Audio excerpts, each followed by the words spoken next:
गुरुजी जी के study YouTube channel पर आपका हार्दिक स्वागत और अभिनंदन।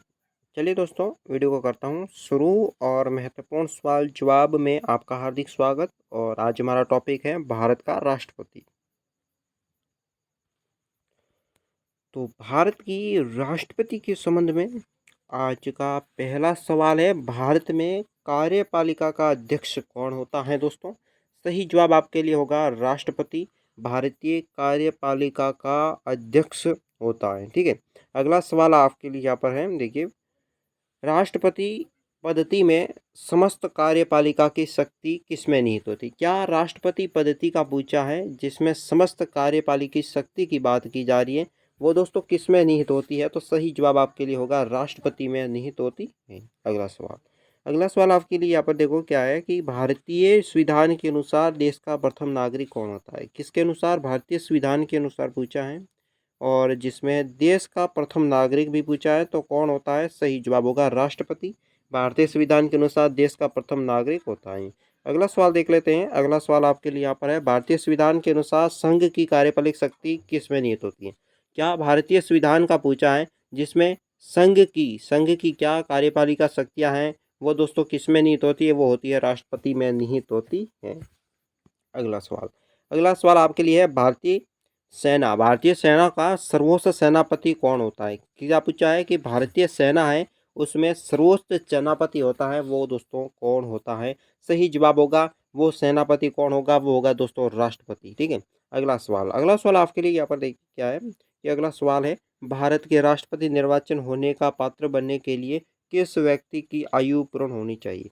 भारत का क्या बनना है? राष्ट्रपति बनना है। निर्वाचन में खड़ा होने के लिए पात्र बनने की आयु पूछी है, तो व्यक्ति की पात्र बनने की पूर्ण आयु कितनी होनी चाहिए? 35 वर्ष। कितनी होनी चाहिए? 35 वर्ष। अगला सवाल यहाँ पर आपके लिए क्या है कि राष्ट्रपति का निर्वाचन किस प्रकार से होता है? राष्ट्रपति का निर्वाचन किस प्रकार होगा दोस्तों? इनका निर्वाचन होता है अप्रत्यक्ष रूप से। किस प्रकार होता है? अप्रत्यक्ष रूप से। ठीक है, अगला सवाल क्या है? अगला सवाल देख लेते हैं। अगला सवाल यहाँ पर देखते हैं कि राष्ट्रपति पद के निर्वाचन हेतु कौन सी पद्धति अपनाई जाती है?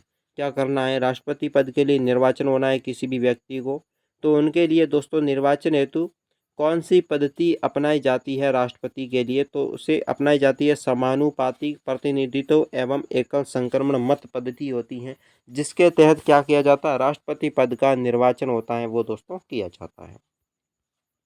अगला सवाल है यहाँ पर देखिए, भारत के राष्ट्रपति चुनाव संबंधी विवाद को, राष्ट्रपति के क्या पद के चुनाव के संबंधी विवाद की बात की जा रही है?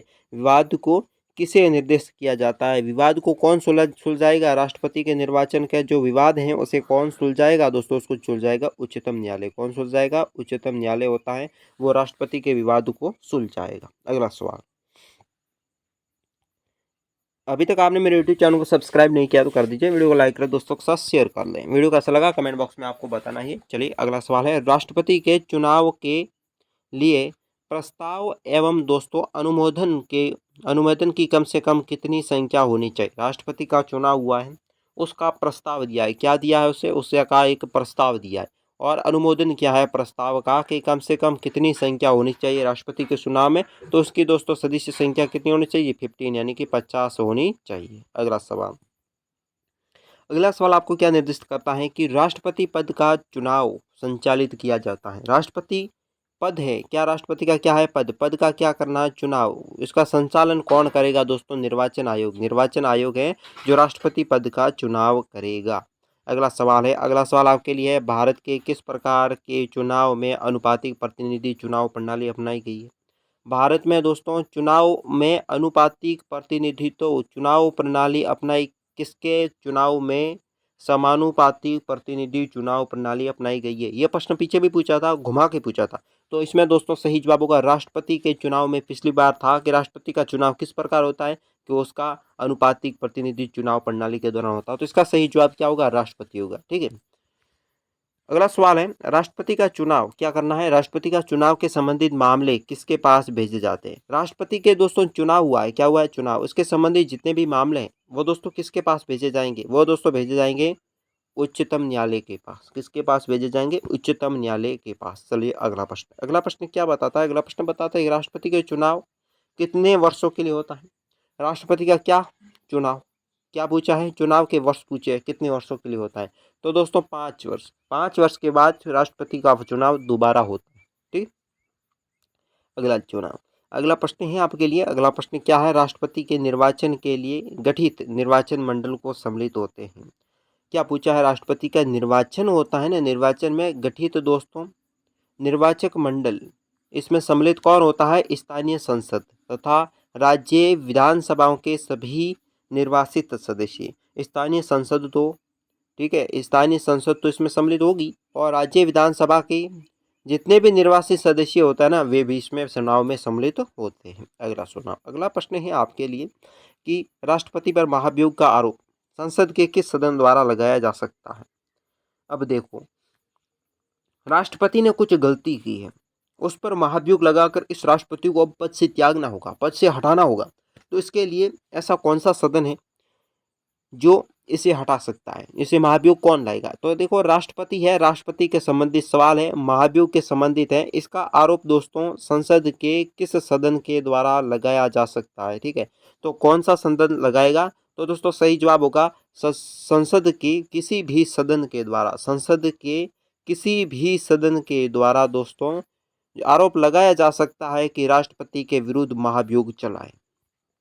अगला सवाल, अगला सवाल आपके लिए बहुत आसान सा है। राष्ट्रपति को हटाया जा सकता है, राष्ट्रपति को हटाना है, क्या करना है, राष्ट्रपति को हटाना है। किससे हटाएंगे, महाभियोग के द्वारा। किसके द्वारा, महाभियोग के द्वारा। अगला सवाल, अगला सवाल आपके लिए, कार्यकाल पूर्ण होने से पहले भारत का राष्ट्रपति को उसके पद से कौन हटा सकता है। क्या हुआ है, कार्यकाल को पूर्ण होने से पहले ही किसको हटाना है, भारत के राष्ट्रपति को हटाना है। तो उसके पद से कौन हटा सकता है, ऐसा कौन सा जो व्यक्तियों का गठन है, ऐसा कौन सा भारत में किसके पास पावर है कि भारत के राष्ट्रपति को कार्यकाल को पूर्ण होने से पहले ही भारत के राष्ट्रपति को उससे पद से हटा सकता है। वो दोस्तों कौन है, संसद के किसी भी सदन के द्वारा राष्ट्रपति के विरुद्ध महाभियोग चलाकर उसे हटाया जा सकता है। अगला सवाल, राष्ट्रपति को हटाया जा सकता है, राष्ट्रपति को हटाना कैसे हटाया जा सकता है। ऐसा नहीं क्या कहते हैं भारत का राष्ट्रपति हटा नहीं हटेगा, इसको हटाने के लिए क्या करना पड़ता है। तो राष्ट्रपति को हटाया जा सकता है दोस्तों महाभियोग के विरुद्ध, महाभियोग से हटाया जा सकता है। संसद के दोनों सदन में महाभियोग लाना पड़ेगा, अगर उससे पारित होते ही जो राष्ट्रपति उसे हट जाएगा। पर महाभियोग लाने से पहले 14 दिन पूर्व राष्ट्रपति और उपराष्ट्रपति दोनों को सूचना देनी ही पड़ेगी। अगला सवाल, अगला सवाल आपके लिए यह बनता है कि राष्ट्रपति को पद और गोपनीयता की शपथ कौन दिलाता है। भारत का राष्ट्रपति है, उसको दोस्तों पद और गोपनीयता की शपथ होती है, वो दोस्तों कौन दिलाता है, भारत का मुख्य न्यायाधीश, चीफ जस्टिस यानी मुख्य न्यायाधीश होता है ना, वो भारत की राष्ट्रपति को पद की गोपनीयता की शपथ दिलाता है। अब अगला बहुत महत्वपूर्ण सवाल है कि राष्ट्रपति अपना त्यागपत्र किसको सौंपता है। कौन, राष्ट्रपति क्या करता है, अपना त्यागपत्र किसे सौंपता है। दोस्तों अपना त्यागपत्र उपराष्ट्रपति को सौंपता है। किसे सौंपता है, भारत के उपराष्ट्रपति को भारत का राष्ट्रपति त्यागपत्र सौंप कर अपना पद छोड़ सकता है। अगला सवाल है, अगला सवाल आपके लिए है कि राष्ट्रपति का रिक्त पद भर दिया जाना चाहिए। राष्ट्रपति ठीक है, उसका पद क्या हो गया, रिक्त हो गया, खाली हो गया। अब इसको भरना है, क्या करना है, भर लेना है। तो भरने के लिए कितने माह के अंदर भरना पड़ेगा, 6 माह के अंदर वोट कराकर भारत का नया राष्ट्रपति बनाना ही होगा। इसका पद 100 मंथ से ज्यादा खाली नहीं रह सकता। अगला सवाल है, भारतीय राष्ट्रपति की सर्वसम्मति से चुने जाने वाले अभी तक एकमात्र उदाहरण है। भारत के राष्ट्रपति का पूछा है, सर्वसहमति से चुना जाने वाला अभी तक का एकमात्र राष्ट्रपति कौन सा है। एकमात्र राष्ट्रपति क्यों है, क्योंकि दोस्तों निर्दलीय एक ही भारत का अभी तक राष्ट्रपति बना है, जिसके विरुद्ध किसी भी व्यक्ति खड़ा नहीं हुआ, उसका वोट नहीं हुआ, डायरेक्ट ही वो भारत का राष्ट्रपति बन गया, क्योंकि उसके विरुद्ध कोई भी खड़ा भी नहीं हुआ। उसका सही जवाब होगा नीलम संजीव रेड्डी। कौन थे, नीलम संजीव रेड्डी। अगला सवाल, अगला सवाल आपके लिए यहाँ पर देखिए कि स्वतंत्र भारत के प्रथम राष्ट्रपति किस राज्य में थी। स्वतंत्र भारत के प्रथम राष्ट्रपति किस राज्य से संबंधित रखते हैं। स्वतंत्र भारत के प्रथम राष्ट्रपति जो दोस्तों बिहार से अपना संबंध रखते हैं। अगला सवाल है यहाँ पर देख लेते हैं कि कौन लगातार 2 बार राष्ट्रपति रहे हैं। 2 बार राष्ट्रपति कौन सा व्यक्ति रहा है, डॉक्टर राजेंद्र प्रसाद। कौन रहा है, डॉक्टर राजेंद्र प्रसाद। अगला सवाल, अगला सवाल आपके लिए थोड़ा सा टफ है, बार बार पूछा जाता है कि भारतीय संविधान में कौन से अनुच्छेद में राष्ट्रपति के पद को पुनः निर्वाचन की योग्यता निर्धारित की गई है। क्या पूछा है? भारतीय संविधान का पूछा है, किस अनुच्छेद के तहत राष्ट्रपति के पद को पुनः निर्वाचन करने की योग्यता का निर्धारण किया गया? वो किया गया अनुच्छेद 57 यानी कि अनुच्छेद 53 में भारत के राष्ट्रपति को दोस्तों पुनः निर्वाचन करने की योग्यता रखता है। अगला सवाल, भारत के किस राष्ट्रपति की मृत्यु कार्यकाल पूरा करने से पूर्व ही हो गई? भारत का ऐसा कौन सा राष्ट्रपति है जिसे राष्ट्रपति की मृत्यु हो गई? क्या होगी? मृत्यु हो गई। कब हो गई? कार्यकाल को पूरा करने से पहले ही। उसका कार्यकाल चल रहा था, उसका 5 वर्ष पूरा ही नहीं हुआ, पहले ही उसका अंत हो गया, यानी समाप्त, यानी मृत्यु हो गई उनकी। तो उनका दोस्तों वह थे डॉक्टर जाकिर हुसैन। डॉक्टर जाकिर हुसैन थे जो वह भारत के राष्ट्रपति थे। उनकी मृत्यु कार्यकाल पूर्ण करने से पूर्व ही हो गई थी। अगला सवाल क्या है? वित्त बिल के लिए किस वर्ष ही पूर्व स्वीकृति आवश्यक है? वित्त बिल दोस्तों स्वीकृति कौन करता है? वित्त बिल की स्वीकृति करेगा भारत का राष्ट्रपति। ठीक है, अभी तक आपने मेरे यूट्यूब चैनल को सब्सक्राइब नहीं किया, करें, वीडियो को लाइक करें, दोस्तों के साथ शेयर कर लें। चलिए अगला सवाल है, किसी भी अभियुक्त की फांसी की सजा को बदलना या कम करने का अधिकार किसके पास है? क्या हुआ? एक व्यक्ति है, एक व्यक्ति को क्या दी है? फांसी की सजा सुनाई है। ठीक है, फांसी की सजा सुनाई है, उसे दोस्तों फांसी की सजा को या तो बदलना है या दोस्तों कम करना है। दोनों का अधिकार किसके पास होगा? भारत के राष्ट्रपति है ना, उसके पास होगा। किसी भी व्यक्ति की सजा को कम कर सकता है और भारत के उसे बदल भी सकता है। ये शक्ति दोस्तों भारत के राष्ट्रपति के पास है। अगला सवाल आपको निर्दिष्ट क्या करता है कि लोकसभा और राज्यसभा में राष्ट्रपति द्वारा मनोनीत कुल कितने सदस्यों की संख्या कितनी होती है? एक लोकसभा, दूसरी राज्यसभा, भारत के दोनों सदन हैं। उसमें दोस्तों कौन राष्ट्रपति क्या करेगा? राष्ट्रपति कितने सदस्यों को मनोनीत करेगा? कितने सदस्यों को क्या करेगा? मनोनीत करेगा दोस्तों 14 सदस्य। कितने सदस्यों को मनोनीत करेगा? 14 सदस्यों को। अगला सवाल देख लेते हैं, किस किस विधि के प्रश्न पर सर्वोच्च न्यायालय में परामर्श लेने का अधिकार किसको है? तो दोस्तों किसी विधि में दोस्तों प्रश्न पर सर्वोच्च न्यायालय में दोस्तों परामर्श लेने का अधिकार किसके पास है? भारत के राष्ट्रपति के पास परामर्श लेने का अधिकार है। अगला सवाल आपके लिए बनता है, भारत के राष्ट्रपति को उससे पद से हटाया जा सकता है। भारत के राष्ट्रपति को उस पद से कौन हटाया जा सकता है? दोस्तों संसद द्वारा भारत के राष्ट्रपति को उसके पद से हटाया जा सकता है। अगला सवाल यहाँ पर देख लेते हैं, राष्ट्रपति का रिक्त स्थान भर लिया जाना चाहिए। राष्ट्रपति है, राष्ट्रपति का पद खाली है, रिक्त स्थान कैसे भरेंगे? रिक्त स्थान भरने के लिए क्या करना पड़ेगा? 6 माह के भीतर वोट कराना पड़ेगा। यदि भारत का राष्ट्रपति का पद रिक्त हो जाता है, ठीक है, तो दोस्तों क्या है, उपराष्ट्रपति भी ना हो, तब निम्न में से कार्यवाहक राष्ट्रपति कौन होगा? राष्ट्रपति नहीं है, उपराष्ट्रपति भी नहीं है, तो इसमें दोस्तों कार्यवाहक राष्ट्रपति कौन होगा? सर्वोच्च न्यायालय का मुख्य न्यायाधीश कौन होगा? सर्वोच्च न्यायालय का मुख्य न्यायाधीश। अगला सवाल, तो सवाल है आपके लिए, अनुच्छेद 108 के अंतर्गत 108 अनुच्छेद के अंतर्गत लोकसभा और राज्यसभा की संयुक्त बैठक की आहुति कौन करेगा? राष्ट्रपति करेगा। ठीक है, अगला सवाल है, भारतीय संविधान के किस अनुच्छेद के अंतर्गत राष्ट्रपति संसद के दोनों सदनों द्वारा पारित किसी भी बिल को स्वीकृति से रोक सकता है? भारत का संविधान में अनुच्छेद कौन से के अंतर्गत राष्ट्रपति संसद के दोनों सदनों में पारित बिल है इसकी स्वीकृति को रोक सकता है? अनुच्छेद 108 के भीतर।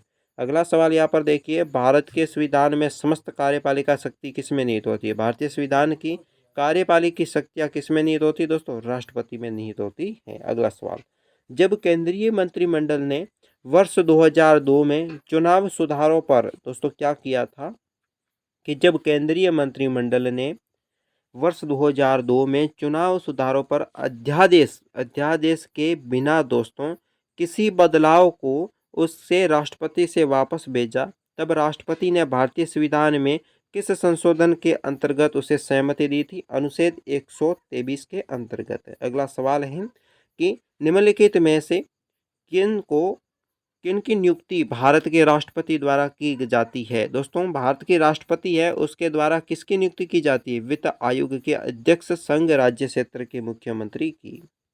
अगला सवाल देख लेते हैं। अगला सवाल आपके लिए यहाँ पर बनता है कि सार्वजनिक महत्व के विषय पर राष्ट्रपति संविधान के किस अनुच्छेद के तहत सर्वोच्च न्यायालय की कानूनी परामर्श ले सकता है? सार्वजनिक महत्व में दोस्तों राष्ट्रपति है, वो दोस्तों किस अनुच्छेद के तहत सर्वोच्च न्यायालय के कानूनी परामर्श ले सकता है? सर्वोच्च न्यायालय के न्यायाधीशों से अपनी कानूनी परामर्श ले सकता है अनुच्छेद 143 के अंतर्गत। अगला सवाल है, विदेशों को भेजे जाने वाले विभिन्न संसदीय प्रतिमंडलों में एक व्यक्ति का नामांकन कौन करता है? दोस्तों नामांकन करेगा राष्ट्रपति। अगला सवाल यहाँ पर देख लेते हैं, किसने उच्चतम न्यायालय के मुख्य न्यायाधीश तथा कार्यवाहक राष्ट्रपति दोनों ही पदों को सुशोभित किया है? उच्चतम न्यायालय के मुख्य न्यायाधीश रहे हैं, कार्यवाहक राष्ट्रपति भी रहे, ऐसा व्यक्ति कौन था? एम हिदायतुल्लाह। ठीक है। अगला सवाल है, विदेशी देशों में सभी राजपूतों का कमिश्नर के प्रत्यक्ष पत्र किसके द्वारा प्राप्त किया जाता है? विदेशी देशों ने राजपूतों का जो कमिश्नर होता है के प्रत्यक्ष पत्र को प्राप्त करने कौन करता है? वो करता है राष्ट्रपति। अगला सवाल आपके लिए यहाँ पर, राष्ट्रपति किस विधेयक को पुनर्विचार के लिए नहीं लौटा सकता? राष्ट्रपति ऐसा कौन सा विधेयक है जिन्हें पुनर्विचार के लिए नहीं लौटा सकता? वो कौन सा विधेयक है दोस्तों? वो विधेयक है धन विधेयक। कौन सा विधेयक है? धन विधेयक। अगला सवाल यहाँ पर देख लेते हैं कि राष्ट्रपति संविधान के किस अनुच्छेद के अंतर्गत अध्यादेश जारी कर सकता है? राष्ट्रपति संविधान के कौन सा ऐसा अनुच्छेद है जिसके तहत क्या कर सकता है? अध्यादेश को जारी कर सकता है। अनुच्छेद 123 के अंतर्गत अध्यादेश जारी कर सकता है। अगला प्रश्न है, राष्ट्रपति के चुनाव में विवाद होने पर किसे सलाह दी जाती है? राष्ट्रपति के चुनाव में क्या है? विवाद है, ये सलाह किसे दी जाएगी? ये दोस्तों सर्वोच्च न्यायालय के न्यायाधीशों को दी जाएगी, वही इनका निर्णय चुनाते हैं। राष्ट्रपति को भत्ते के अलावा प्रति माह कितना वेतन मिलता है? महीने का वेतन पूछा है। ठीक है, तो कितना वेतन दोस्तों? भत्ता मिलने के अलावा ही उन्हें प्रति माह कितना वेतन मिल जाता है दोस्तों? 5 लाख रुपए प्रति माह उनके वेतन मिलता है भारत के राष्ट्रपति को। अगला सवाल देख लेते हैं, नामांकन के समय राष्ट्रपति पद के उम्मीदवार की जमानत के तौर पर कितना रुपए जमा किए जाते हैं? भारत के राष्ट्रपति का नामांकन हो रहा है तो पद की उम्मीदवार को कितने पैसे देने पड़ेंगे? 15,000 रुपये, तभी उनका नामांकन पत्र भरा जाएगा और वो पैसे जब्त कर लिए जाएंगे। श्रीमती प्रतिभा देवी सिंह पाटिल का भारतीय गणतंत्र राष्ट्र के राष्ट्रपति के रूप में क्रम था? श्रीमती प्रतिभा देवी सिंह पाटिल दोस्तों भारतीय गणतंत्र भारत के राष्ट्रपति बनी थी, उनके पद का नंबर कितना था? 12वें नंबर पर थी। ठीक है। अगला प्रश्न है, भारत के राष्ट्रपति ने जिस एकमात्र मामलों में वीटो शक्ति का प्रयोग किया वो है दोस्तों? भारत का राष्ट्रपति जिसने किसी भी मामले में वीटो शक्ति का प्रयोग किया था, किस पर? भारतीय डाकघर संशोधन अधिनियम। डाक सही तरीके से नहीं पहुंच रही थी, इसलिए डाकघर में संशोधन नियम किए, इसलिए भारत के वीटो का प्रयोग किया गया था उस समय। भारत के राष्ट्रपति को लोकसभा में किन 2 सदस्यों को मनोनीत करता है? किन 2 सदस्यों को मनोनीत करेगा? एंग्लो इंडियन जो 2 सदस्य उन्हें मनोनीत करेगा। राष्ट्रपति और उपराष्ट्रपति की अनुपस्थिति के दौरान कार्यभार ग्रहण करेगा। अगर राष्ट्रपति और उपराष्ट्रपति दोनों ही नहीं है तो उसके पद पर कौन कार्यभार संभालेगा? सर्वोच्च न्यायालय का मुख्य न्यायाधीश।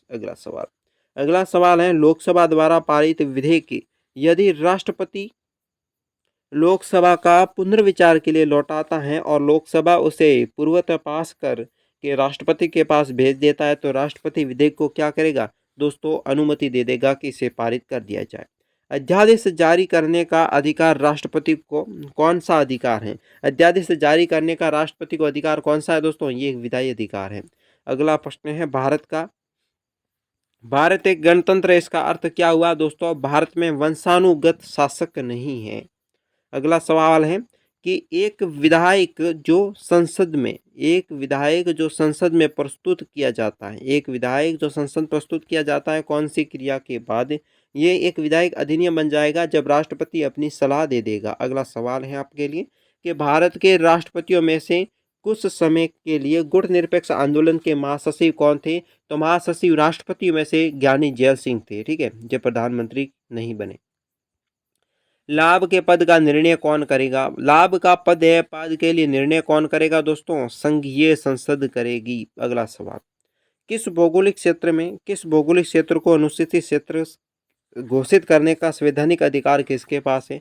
किसी भी क्षेत्र को अनुसूचित क्षेत्र को घोषित करने का अधिकार, संवैधानिक अधिकार दोस्तों राष्ट्रपति के पास है। अगला सवाल, युद्ध की घोषणा शांति को फैलाने करने का कानूनी रूप किसके पास होता है? राष्ट्रपति के पास। एक ही व्यक्ति को कितनी बार भारत का राष्ट्रपति बना सकते हैं दोस्तों? कई बार, इसमें कोई प्रतिबंध नहीं है। अमेरिका में तो प्रतिबंध है, भारत में नहीं है। भारत का प्रथम राष्ट्रपति कौन था दोस्तों? डॉक्टर राजेंद्र प्रसाद भारत के प्रथम राष्ट्रपति थे। अगला सवाल, भारत के गणतंत्र का वो कौन सा राष्ट्रपति था जो सदा भारतीय धर्मनिरपेक्षता को सर्वधर्म समभाव कहता था? भारत के गणतंत्र का कौन सा दोस्तों राष्ट्रपति था जो भारतीय धर्मनिरपेक्ष को सर्वधर्म स्वभाव कहता था? वो था डॉक्टर एस राधाकृष्णन। अगला सवाल, भारत सरकार का संवैधानिक अध्यक्ष कौन होता है दोस्तों? संवैधानिक अध्यक्ष होता है राष्ट्रपति। अगला सवाल, भारत के पहले राष्ट्रपति के रूप में डॉक्टर राजेंद्र प्रसाद का चुनाव किया गया था संविधान सभा के द्वारा। डॉक्टर राजेंद्र प्रसाद का चुनाव शुरुआती समय में किया गया था। यदि भारत का उपराष्ट्रपति अपना त्यागपत्र करने का निर्णय लेता है तो अपना त्यागपत्र किसे संबोधित करेगा? त्यागपत्र देगा दोस्तों राष्ट्रपति को। निर्णय लेता है तो त्यागपत्र किसे संबोधित करेगा दोस्तों? अगर भारत का उपराष्ट्रपति त्यागपत्र देना चाहता है तो भारत के राष्ट्रपति को अपना त्यागपत्र देगा, और राष्ट्रपति देगा उपराष्ट्रपति। अगला सवाल है, भारत में राष्ट्रपति राज्यसभा के कितने सदस्यों को मनोनीत करता है? राज्यसभा के कितने सदस्यों को मनोनीत करता है? मनोनीत करता है 12 सदस्यों को। तो दोस्तों आज के वीडियो में इतना ही। चैनल को करें सब्सक्राइब, वीडियो को लाइक करें, दोस्तों के साथ शेयर करें और हमारे चैनल को सपोर्ट करें और अधिक से अधिक। और कैसा लगा वीडियो कमेंट बॉक्स में ज़रूर बताएं। धन्यवाद।